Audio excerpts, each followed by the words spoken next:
रीमा, आपको क्या लगता है, क्या असल मंसूबे पर अमल दरामद हो सकेगा आपके ख्याल में? जी शुक्रिया मुबशर।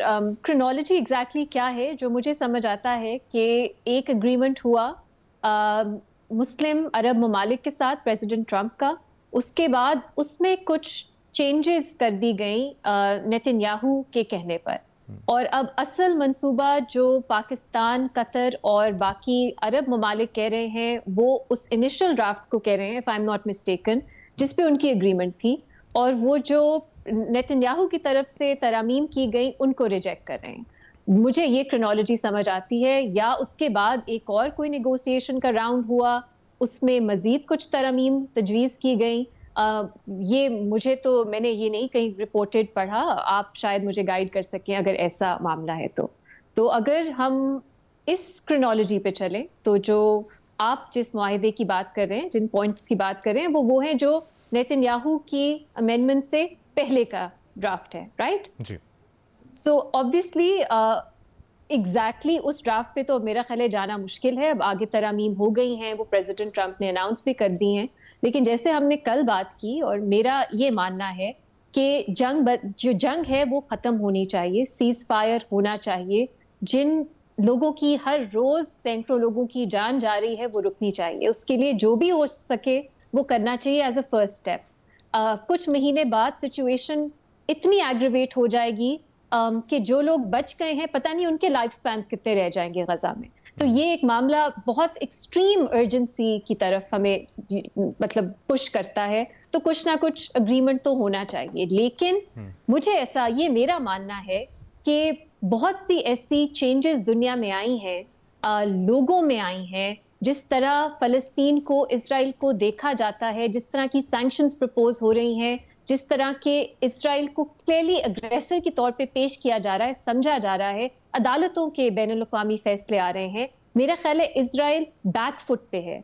और अमेरिका को, अमेरिका के अवाम की तरफ से, बल्कि प्रेसिडेंट ट्रंप के अपने सपोर्टर्स की तरफ से पुश किया जा रहा है कि वो जंग बंदी की तरफ जाए।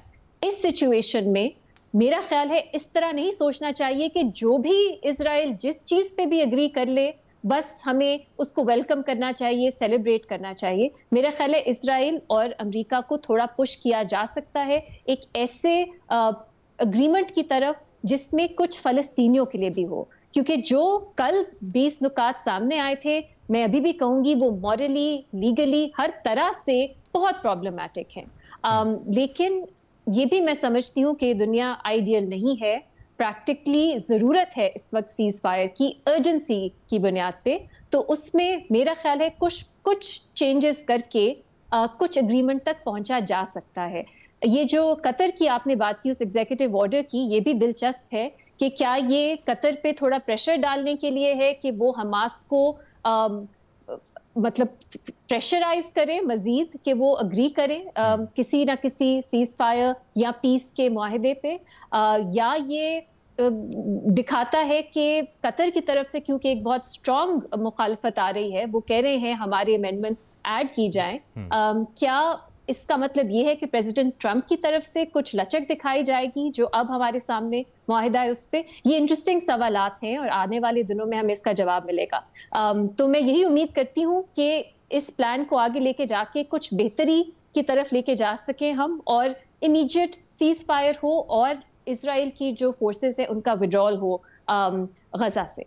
और जो कुछ और मामलात हैं जो वो चाहते हैं हमास से, मेरा ख्याल है हमास को भी लचक दिखानी होगी। अगर वो अपने ही स्टैंड पे खड़े रहेंगे तो मुश्किल है कि आगे हम चल रीमा, सके। आपको लगता है कि फिर ये मंसूबे, चलती रहेगी? इस मंसूबे में डेडलॉक फिर बरकरार रह सकता है, या ये मंसूबा फेल होने की तरफ जा रहा है, या कुछ अमेंडमेंट्स होके? मेरा ख्याल है वक्त देना चाहिए। काफी बड़ा कदम था प्रेसिडेंट ट्रंप की मुलाकात मुस्लिम ममालिक के साथ, अरब ममालिक के साथ।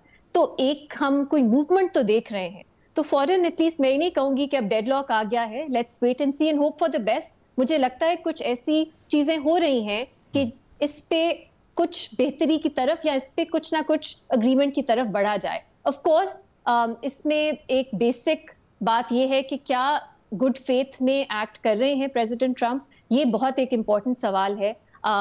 मैं आज ये कहूंगी टू बी, मतलब पॉजिटिव होने के लिए, कि शायद वो भी चाहते हैं कि कुछ ना कुछ हल निकले। तो तो डेडलॉक की तरफ आने पे वो भी कुछ मूवमेंट चाहेंगे इस पे। सो यही कहा जा सकता है। मुबशर, अभी एक पीस फ्लोटिला में इसकी एक आखिरी बात करना चाहती हूँ, वो गजा की तरफ बढ़ रहा है। बहुत अलार्मिंग वहां से भी न्यूज आ रही है कि इसराइल कुछ अटैक करेगा या उनकी सेफ्टी के खदशात हैं। सो आई होप कि इस पे भी दुनिया थोड़ा प्रेशर डाले कि पीस फ्लोटिला को गजा जो है वो इसेंशियल जो ह्यूमैनिटेरियन एड है वो पहुंचा सके। ये भी एक बहुत सीरियस सिचुएशन है अब इस वक्त।